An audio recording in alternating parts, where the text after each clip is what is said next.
غازی یہ تیرے پراسرار بندے جنہیں تو نے بخشا ہے ذوق خدائی۔ طارق بن زیاد، فاتح اندلس، عالم اسلام کا ایک درخشاں ستارہ۔ اس جوان سال سپاہ سالار کی بدولت مسلمانوں نے اندلس اور اسپین پر 800 سال حکومت کی۔ داستان کی طرف بڑھنے سے پہلے آپ سے گزارش ہے کہ ہمارے چینل گلوبل نالج کو سبسکرائب کریں تاکہ ہر نیو آنے والی ویڈیو کا نوٹیفیکیشن آپ کو مل سکے۔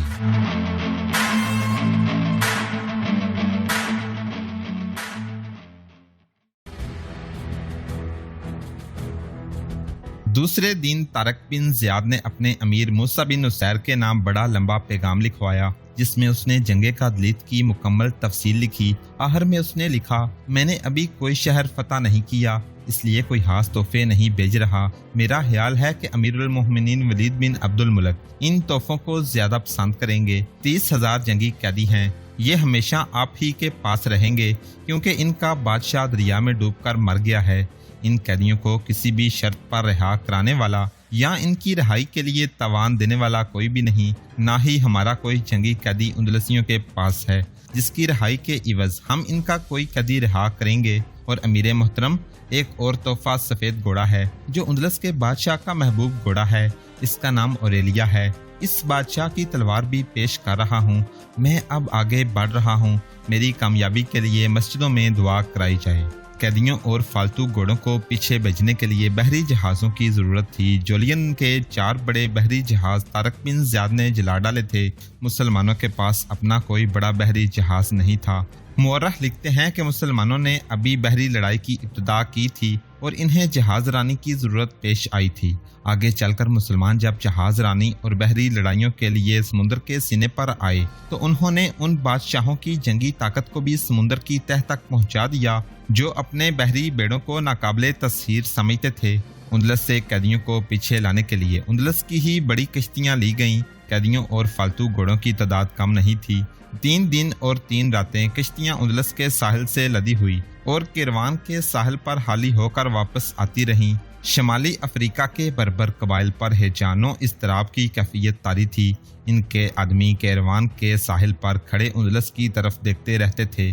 وہ محاذ کی خبر کے منتظر تھے۔ ان میں سے بعض سیوستا کی بندرگاہ پر جا بیٹھے تھے۔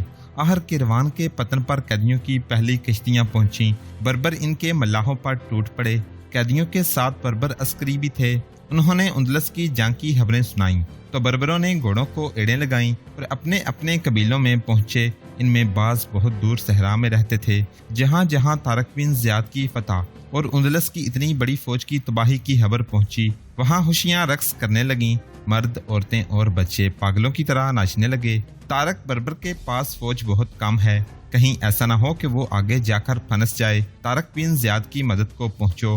اور ایسی ہی کچھ اور آوازیں تھیں جو ایک للکار بن کر دشت و صحرا میں پھیل رہی تھیں۔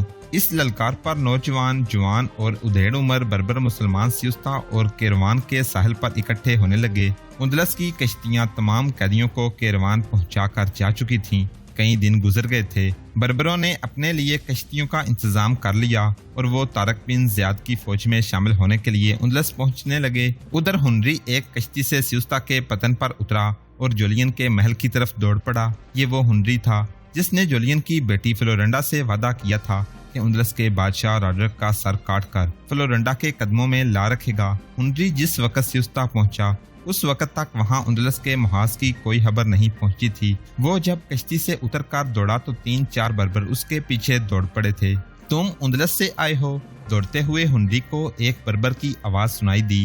ہاں، ہنری نے بغیر رکے جواب دیا۔ میں جانتا ہوں تم کیا سننا چاہتے ہو۔ بربر فاتح ہیں، رک کر سناؤ بھائی۔ بربر اس سے آ ملے۔ ہنری نے دوڑتے دوڑتے انہیں کم سے کم الفاظ میں اندلس کی فتح اور راڈرک کی موت اور اس کی فوج کی تباہی کی خبر سنائی۔ کیروان چلے جاؤ۔ ہنری نے کہا، اندلس کے ہزاروں قیدی وہاں اتارے جائیں گے۔ بربر مسلمان فتح و نصرت کے اپنے ہی نعرے لگاتے ہوئے چلے گئے اور ہنری محل کی طرف دوڑتا گیا۔ محل قلعے کے اندر تھا اور قلعہ دور نہیں تھا۔